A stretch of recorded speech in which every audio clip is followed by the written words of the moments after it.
Despite the U.S. president's personal investment in Israel's war on Gaza, these two leaders went nearly a month without speaking. It's no secret, though, that Biden and Netanyahu don't get on. Netanyahu has barely got on with any American president going back to the days of Bill Clinton. U.S. officials were keen on insisting in the weeks after the Hamas attack on October 7th that Joe Biden and Israeli Prime Minister Benjamin Netanyahu were not only in constant contact, but in lockstep. More than 3 months on, and given this has become Biden's foremost foreign policy crisis, the cracks appear to be widening. Privately, the U.S. says it's told Israel to move to a lower intensity phase of its military operations, but that hasn't borne fruit.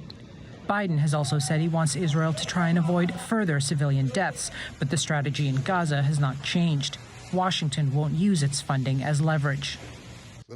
Now Netanyahu's openly defying long-standing U.S. policy.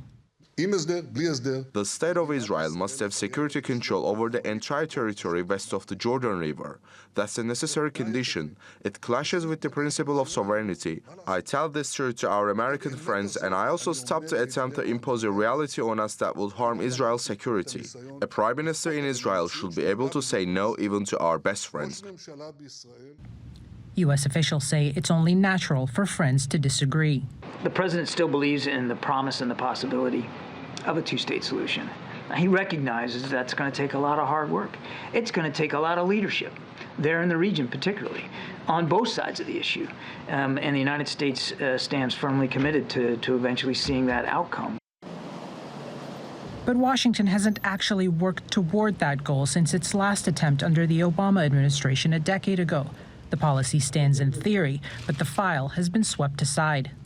At some point, a major global leader will say, the two-state solution is dead, it's over. There's only two choices then.